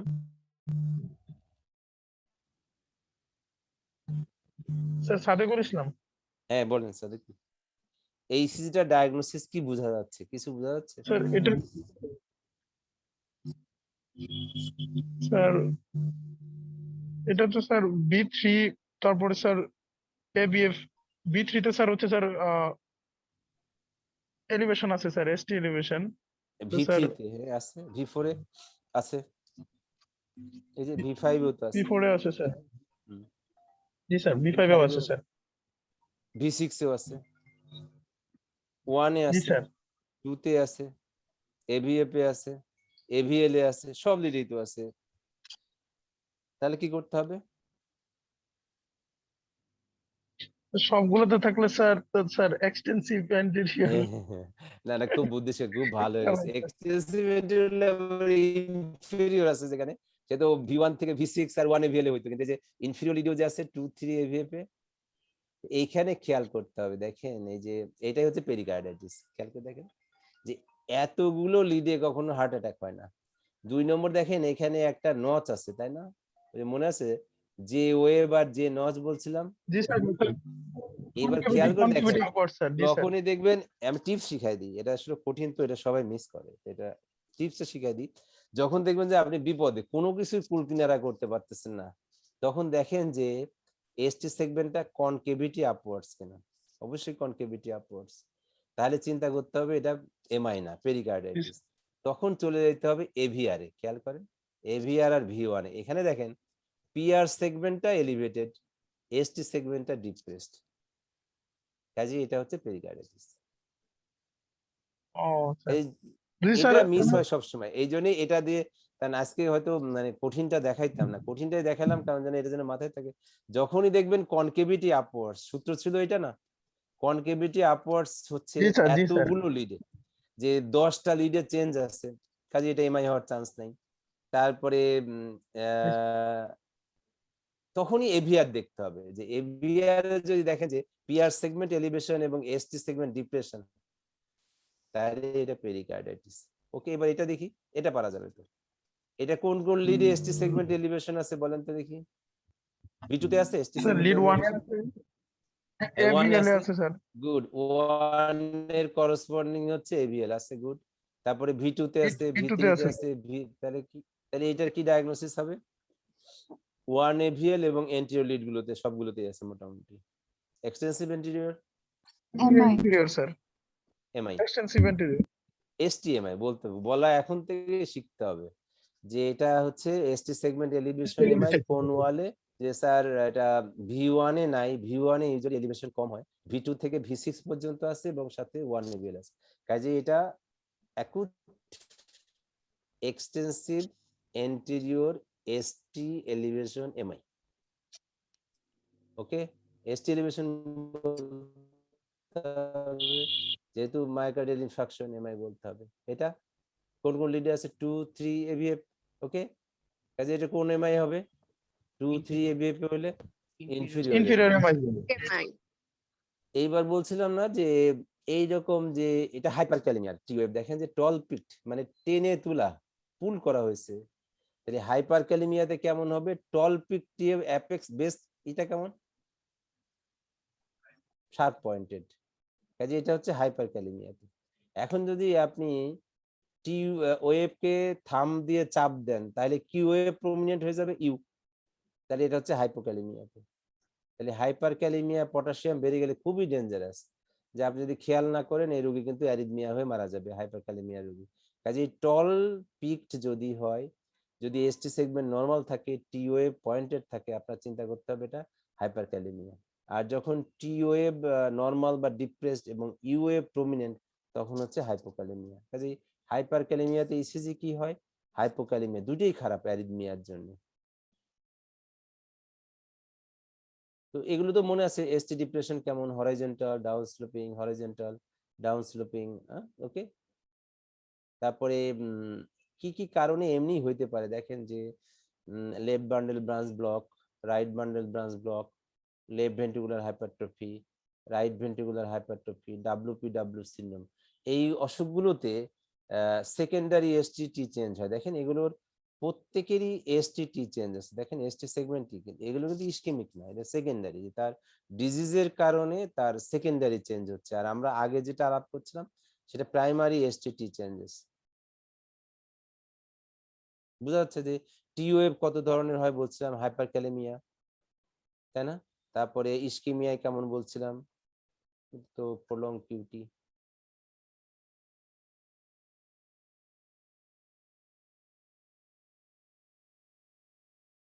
Last slide.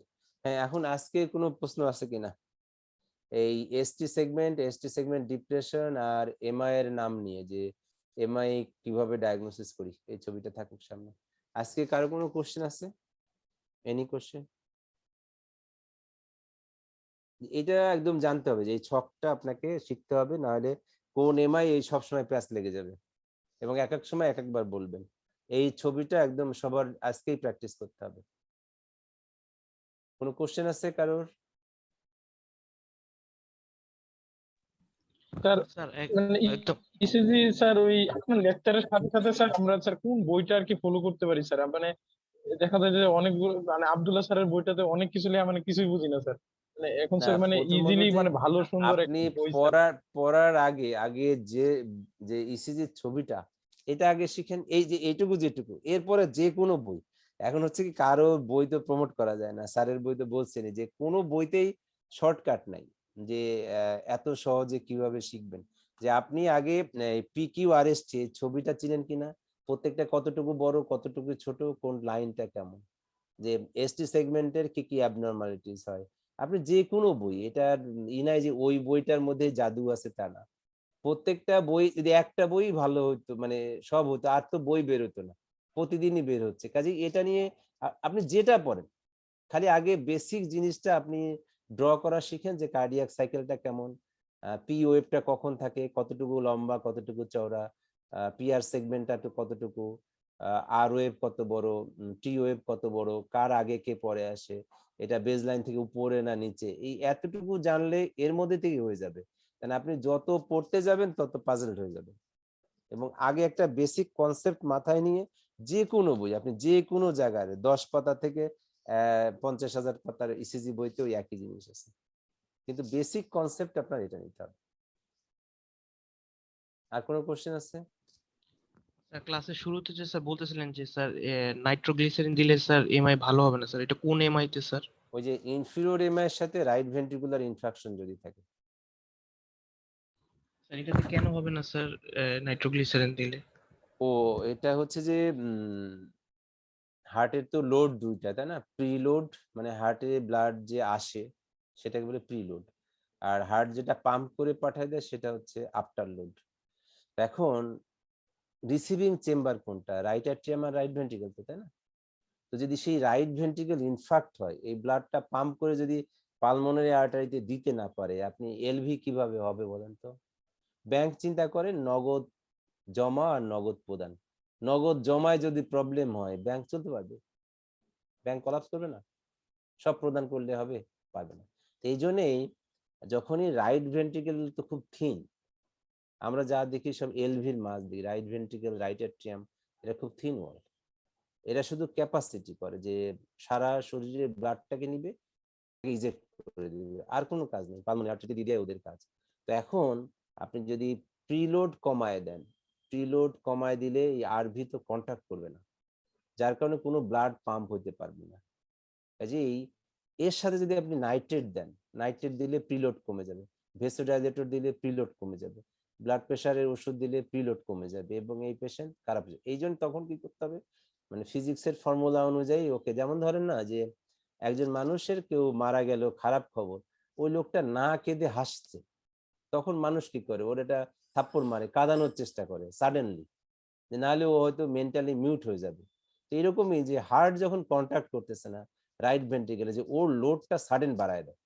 এই জন্যই আমরা, এই যদি লাংস ক্লিয়ার থাকে, তো লাংসকে খেয়াল করে আমরা 500 ml থেকে 100 ml 1000 ml normal saline rapid infuse করা হয়, যাতে রাইট ভেন্ট্রিকলের এইরকম একটা ধাক্কা, যে সে কাঁদছে না কেন, ওর কন্ট্রাক্ট করতে হবে, তো সাডেনলি দিলে কন্ট্রাক্ট করে এই ভলিউমটা দিলে। এই জন্যই আপনি যে রুগীর বুক ব্যথা হলে নাইট্রেট দেবেন তা না, রুগীর বুক ব্যথা যদি আপনি এমআই সন্দেহ করেন বা অ্যাকুট করোনারি সিনড্রোম সন্দেহ করেন, যে আপনি অ্যান্টিপ্লাটেলেট অ্যাসপ্রিন বা ক্লোপিডোগ্রেল তার সাথে অ্যাটোভাস্টাটিন, এর বাইরে বাকি ওষুধগুলো দিতে পারবেন না। কারণ দেখবেন রুগীর ফার্স্ট ডিগ্রি এভি ব্লক বা সেকেন্ড ডিগ্রি এভি ব্লক আছে, তখন যদি আপনি বিটা ব্লকার দিয়ে দেন, রুগী কিন্তু যাওয়ার আগেই খারাপ হয়ে যাবে। আপনি জানেন না যেটা ইনফিরিয়র এমআই কিনা, আপনি যদি তাকে নাইট্রেট দিয়ে দেন তাহলে কিন্তু সে কলাপস করবে।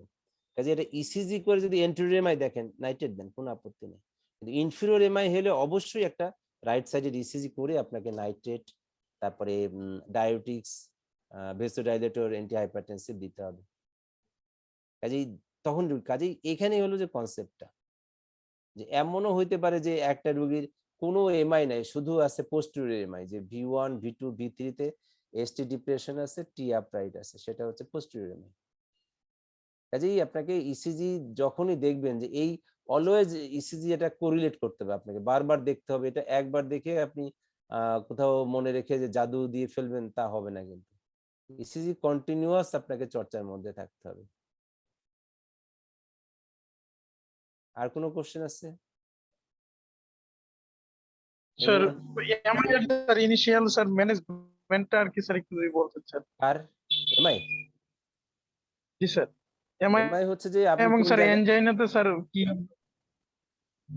একটা হচ্ছে যে অ্যাকুট করোনারি সিনড্রোম আর ক্রনিক করোনারি সিনড্রোম, দুইটা সিনড্রোম। যে একজন মানুষ ক্রনিক্যালি চেস্ট পেইন, আর একজন মানুষ হয়তো 48 ঘন্টা আগেও ভালো ছিল বা তার আগে অল্প ব্যথা হতো, এখন তার ব্যথাটার তীব্রতা বেশি, 20 মিনিটের উপরে বেশি ব্যথা, আগের থেকে তার আক্রান্ত হচ্ছে বেশি, তার ডিউরেশন বেশি, তার সিভিয়ারিটি বেশি। এটাই হচ্ছে আনস্টেবল অ্যাঞ্জিনা। এর সাথে যদি ট্রোপোনিন বাড়ে তাহলে হচ্ছে নন এসটিএমআই, এর সাথে যদি এসটি সেগমেন্ট এলিভেশন হয় তাহলে এসটিএমআই। কাজেই একজন রোগী সিভিয়ার চেস্ট পেইন হলে আপনি এই 3টা ডিডিকে নিয়ে অ্যাকুট করোনারি সিনড্রোম ডায়াগনোসিস করবেন। তো এই ক্ষেত্রে দুইটা জিনিস, যে যদি নন এসটিএমআই হয় এখানে প্লাটেলেট থাকে সব থেকে বেশি, এই যে প্ল্যাক বা থ্রোম্বাস হয়। তো অ্যাকুট করোনারি সিনড্রোমের মধ্যে শুধুমাত্র এসটিএমআই এক গ্রুপ ম্যানেজমেন্ট পারপাসে, আর আনস্টেবল অ্যাঞ্জিনা নন এসটিএমআই আরেক গ্রুপ, দাঁড়িপাল্লা 2 ভাগে ভাগ করে নেন। যদি আপনার এসটি এলিভেশন এমআই হয় এখানে ফিব্রিন বেশি থাকে, প্লাটেলেট কম থাকে। আর নন এসটিএমআই আর আনস্টেবল অ্যাঞ্জিনায় আপনার প্লাটেলেট বেশি থাকে, ফিব্রিন কম থাকে। কাজে এই কারণে যে এসটি এলিভেশন এমআই তে ফিব্রিনোলাইসিস করতে হয়, আর নন এসটিএমআই তে অ্যান্টিকোয়াগুলেন্ট দিতে হয়। দুটো বেসিক ডিফারেন্স এখানে। আপনি যে রোগী আসুক তার যদি আপনি স্টেপটোকাইনেজ, টেনিকটেপ্লেজ, অ্যালটিপ্লেজ, থ্রোম্বোলাইসিস করে দেন তাহলে হবে না, কিন্তু এসটি এলিভেশন এমআই হইতে হবে, তার 12 ঘন্টার মধ্যে হইতে হবে, এবং তার এসটি সেগমেন্ট এলিভেশন থাকতে হবে, তাহলেই আপনি থ্রোম্বোলাইসিস বা ফিব্রিনোলাইসিস করতে পারবেন। কাজে আপনি যদি কিছুই আপনার টুলস না থাকে, আপনি অ্যাসপিরিন এবং ক্লোপিডোগ্রেলের লোডিং ডোজ আর অ্যাটোভাস্টাটিন, এবার তার একটা চ্যানেল ওপেন করতে পারেন, এবার তার একটা ইসিজি করেন। ইসিজি এবং ব্লাড প্রেশার যদি ভালো থাকে, তার যদি এন্টেরিয়র এমআই হয় বা ল্যাটারাল এমআই হয়, পোস্টেরিয়র এমআই হয়, তাহলে কিন্তু আপনি তাকে সব ওষুধই দিতে পারবেন। ইসিজি যদি কোনো ব্লক ব্রাডিকার্ডিয়া না থাকে তাহলে বিটা ব্লকার দিতে পারবেন। কিন্তু ইসিজি একটা না করে আপনি ব্লাইন্ডলি যে একটা টেনোরেন খান, বিটানল খান, বিটালক খান, অ্যাঙ্কর এরকম বিসোপোলল খান, যাই দিচ্ছেন এগুলো কিন্তু হার্মফুল। কাজেই কুইক একটা ইসিজি করতে হবে। তার আগে অ্যাসপ্রিন, ক্লোপিডোগ্রেল, অ্যাটোভাস্টাটিন, এর বাইরে লাইফ সেভিং ড্রাগ আর তার নাই। যদি আপনি অ্যান্টিপ্লাটেলেটটা তাকে ঠিক টাইম মতো দিতে পারেন, সে খেতে পারে এবং সেটা যদি তার অ্যাবজর্ব হয়, তাহলে এখানে তার 30 to 40% মর্টালিটি বেনিফিট পাবে সে। কিন্তু বিটা ব্লকার দিলে যাবে না। এখন যদি দেখেন অ্যারিথমিয়া হচ্ছে, ব্লাড প্রেশার ভালো আছে, তখন হয়তো আপনি বিটা ব্লকার যোগ করতে পারেন। কিন্তু এসি ইনহিবিটর, এআরবি, ডায়োটিক্স, ট্রাইমেটাজিডিন, এগুলোর কিন্তু অ্যাকুট সেটিং এ কোনো রোল নেই। কাজে অ্যাকুট সেটিং এ হচ্ছে যে আপনার অ্যাসপিরিন সাথে P2Y12, যেটা আমাদের ক্লোপিডোগ্রেল এবং টিকাগ্রেলর, এই দুইটাই দেওয়া যায়। প্রাসুগ্রেল আপনি যাদের স্টেন্টিং করা না তাদের প্রাসুগ্রেল দেওয়া যায় না। ঠিক আছে? স্যার মরফিন প্যাথিডিনের কি রোল নাই এখানে স্যার? ওহো, সেটা তো আছে। আপনি কোথায় দিবেন বলেন তো? আপনি তো বাসায় চেম্বারে দিতে পারবেন না, পেইন রিলিফ করতে হবে। আপনি যদি বলছেন টোটাল ম্যানেজমেন্ট, তাহলে পেশেন্টকে বেড রেস্ট করেন, অক্সিজেন লাগলে অক্সিজেন দেন, আইভি ক্যানুলা করেন, একটা চ্যানেল দেখেন। তার প্রথম হচ্ছে যে রুগী আসছে তো অ্যারিথমিয়া বলে না, রুগী আসে পেইনের জন্য। তো পেইনের জন্য গোল্ড ড্রাগ হচ্ছে মরফিন, সাধারণত 3 মিলিগ্রাম করে আস্তে আস্তে করে বাড়ানো হয়। মরফিন দিলে যেটা হয় যে তার অ্যাপ্রিহেনশন, যেটা মরে যাবে, এটা কমে। তারপরে তার সিম্প্যাথেটিক ওভার ড্রাইভ কমে, তার সে যত টেনশন যাবে তত তার সিম্প্যাথেটিক ওভার ড্রাইভ হবে, তারপরে তার পেইন কমবে। ঠিক আছে? কাজে এই জন্য মরফিন হচ্ছে তার পেইন কমার জন্য। মরফিনের ব্যথার সাথে মৃত্যুর কোনো সম্পর্ক নেই। তারপরে তাকে আপনি অ্যাসপিরিন দেন, ক্লোপিডোগ্রেল বা টিকাগ্রেলর যেটাই দেন, অ্যাটোভাস্টাটিন হাই ডোজে দেন। এবার যদি নন এসটিএমআই বা আনস্টেবল অ্যাঞ্জিনা হয় তাহলে এই যে এনক্সাপেরিন ইনজেকশন, যেটা ফ্যাক্টর 10 ইনহিবিটর, এটা সাবকিউটেনিয়াসলি দেন। এখন যদি আপনার রোগীর এসটি এলিভেশন এমআই হয়, তাহলে আপনি তাকে প্রাইমারি পিসিআই করবেন, ক্যাথ ল্যাবে নিয়ে অ্যানজিওগ্রাম করবেন। যদি এটা আপনি 2 ঘন্টার মধ্যে না পারেন, তাহলে আপনাকে 10 মিনিটের মধ্যে ফিব্রিনোলাইসিস করতে হবে। ফিব্রিনোলাইসিস করার পরে, ফিব্রিনোলাইসিস 2 ধরনের হতে পারে, একটা সাকসেসফুল হতে পারে, ফেইলড হতে পারে। সাকসেসফুল হলে 3 থেকে 24 ঘন্টার মধ্যে তার অ্যানজিওগ্রাম করতে হবে, আর ফেইলড হলে অতি কুইক তাকে অ্যানজিওগ্রাম করে সেই অবস্ট্রাকশন রিলিভ করতে হবে। তারপরে অ্যারিথমিয়ার জন্য আপনি বিটা ব্লকার দিতে পারবেন পেশেন্ট সেটেল থাকলে, 24 ঘন্টার মধ্যে শুরু করতে পারলে ভালো। তার যদি বড় এমআই হয়, তার ডায়াবেটিস থাকে, ইজেকশন ফ্র্যাকশন কম থাকে, তাহলে এসি ইনহিবিটর বা এআরবি লো ডোজে দিতে পারবেন। আর ইউজুয়ালি ক্লোপিডোগ্রেলের সাথে আমরা প্যান্টোপ্রাজল গ্রুপের অ্যান্টি আলসারেন্ট পছন্দ করি, কারণ বাকিগুলোর সাথে ক্লোপিডোগ্রেলের ইন্টারাকশন থাকে। আর তেমন ম্যানেজমেন্টের এখানে কিছু নেই। অ্যারিথমিয়া হলে অ্যারিথমিয়া, কার্ডিওজেনিক শকে গেলে শকের ট্রিটমেন্ট দিতে হবে। তার মেকানিক্যাল কমপ্লিকেশন হতে পারে, mitral regurgitation, ventricular septal rupture, এগুলো হতে পারে। তো সেগুলোর সার্জিক্যাল বা অন্য ম্যানেজমেন্ট করতে হবে। Hello Okay. স্যার, নমস্কার স্যার। নমস্কার। হ্যালো স্যার, আমরা অ্যান্টিপ্লেটলেট ড্রাগ স্যার হচ্ছে কি মানে ওরালি, মানে দ্যাট ইজ চুয়ে খেলে বেশি বেনিফিট পাবে না হচ্ছে কি মানে ওরালি খেলে বেশি বেনিফিট না, হবে? ইন্টেরিক কোটেক তো আপনার অ্যাবজর্ব হবে না। ওটা হচ্ছে যে যেটা যেমন সলিবল অ্যাসপিরিন, যেটা সেটা টাং থেকে, স্যালাইভা থেকে শুরু হয়, কিন্তু ইন্টেরিক কোটেক গুলো এখানে চাবাইলে হবে না।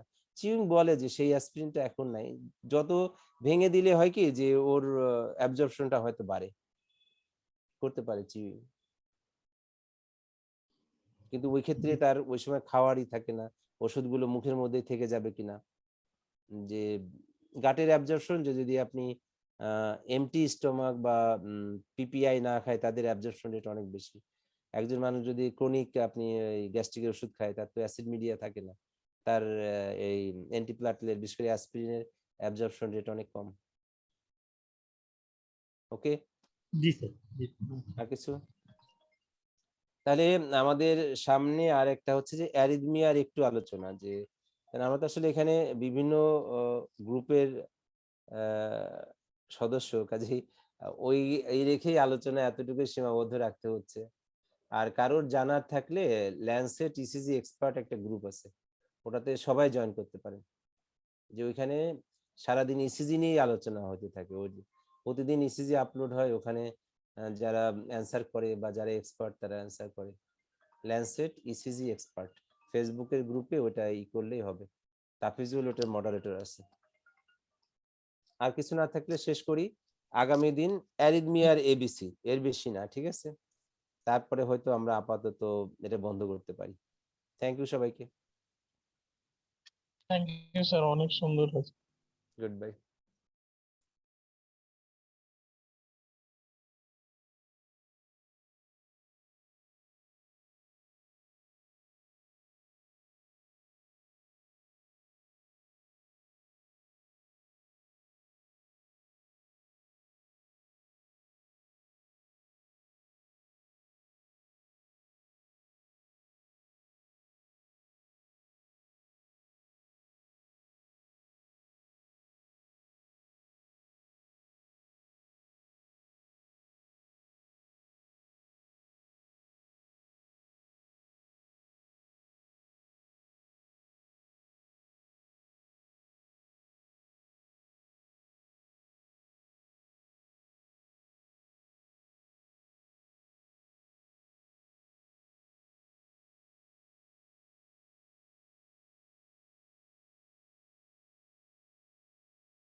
স্যার